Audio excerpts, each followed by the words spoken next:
think you've hit your limit. You think this is where your story ends. Let me tell you something about limits. They're just invitations. Invitations to discover who you actually are when the costume comes off and the performance stops. Because right now, in this exact moment where your lungs are burning and your legs are shaking and every voice in your head is screaming, "Stop!" This is where you find out if you're real or if you've been faking it your entire life. You can't know your true capacity until life puts you in the pressure cooker. You can't measure your strength on the easy days when momentum carries you forward. Real strength? That's measured in the pit, in the dark, in the moments when quitting makes perfect sense and staying seems insane. You're standing in the middle right now, past the excitement of the start, nowhere near the glory of the finish. This is the grind. This is the part nobody posts about. And this middle ground, it's exactly where champions are forged and pretenders fade away. The world sees you stumbling. It sees the sweat, the doubt, the exhaustion, and it's waiting for you to fold, waiting to confirm what it suspected all along, that you don't have what it takes.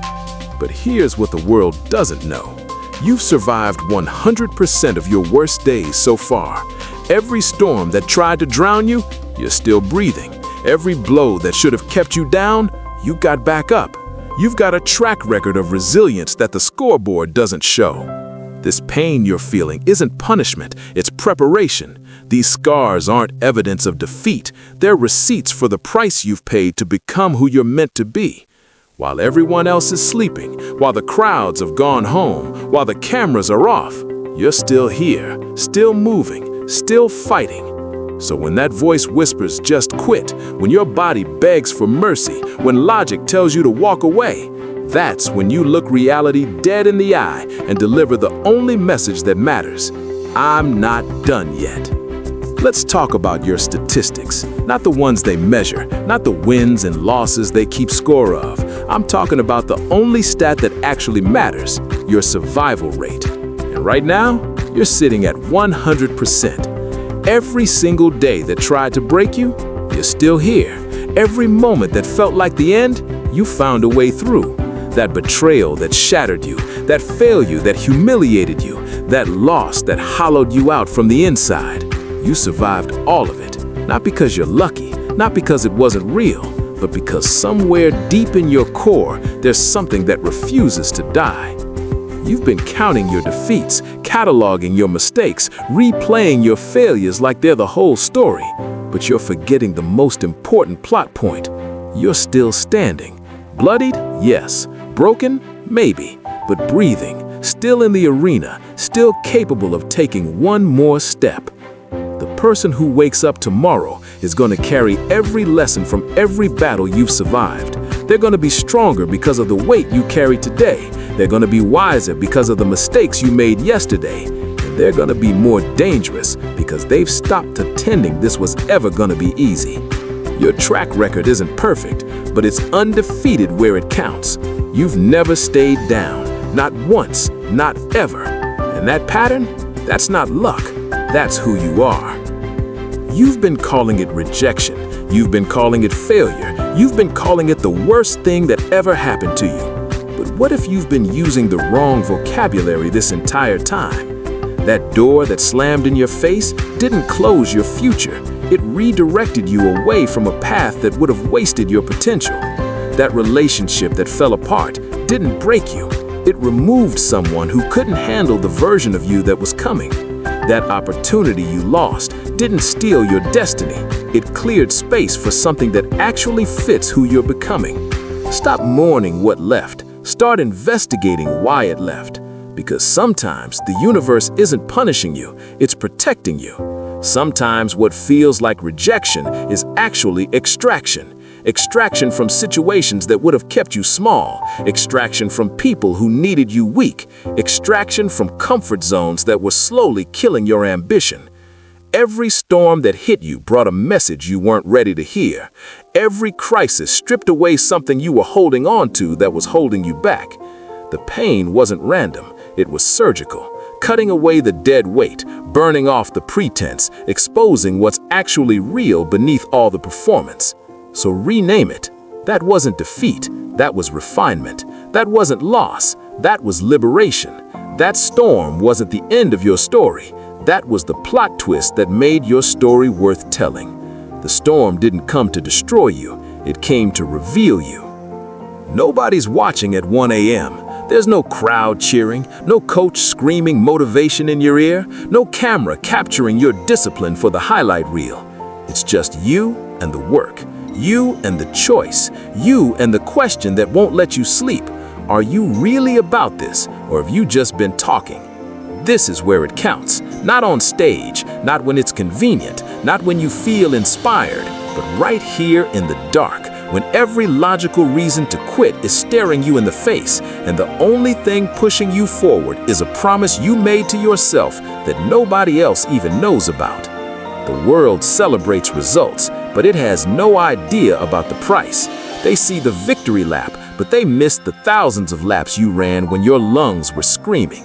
They applaud the breakthrough, but they weren't there for the breakdowns. They want the glory, but they can't handle the grind.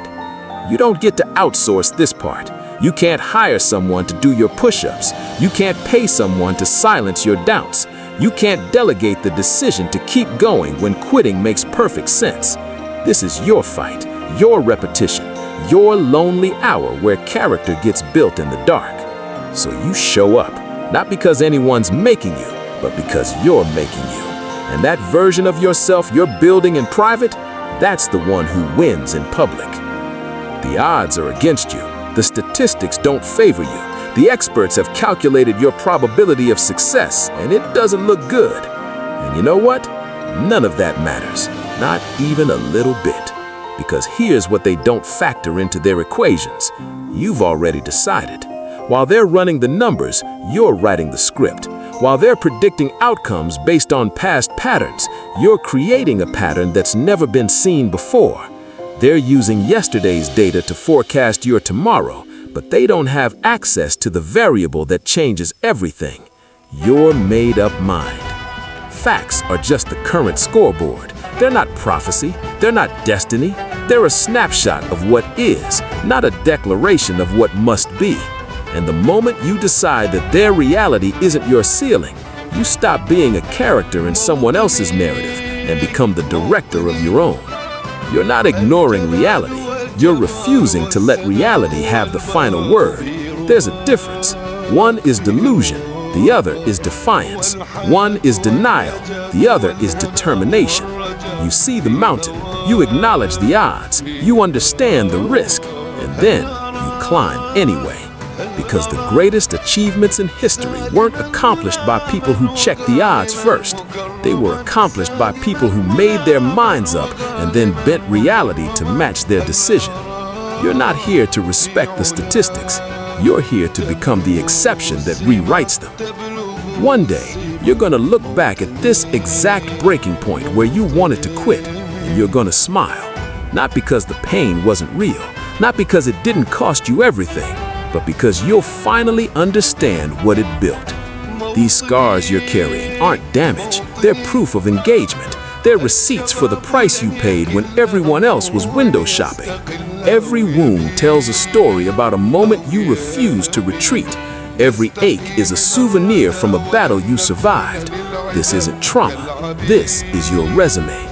The smoothest path builds the weakest person. The easiest road produces the most fragile character. But you took the long way, the hard way, the way that strips you down and rebuilds you stronger.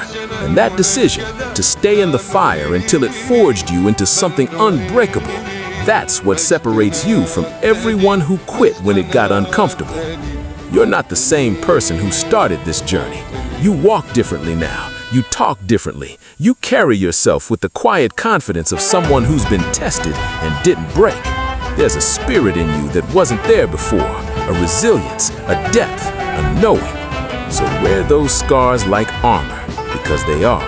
They're proof that you showed up to the fight, and more importantly, they're proof that you're still here, still breathing, still dangerous, still not done.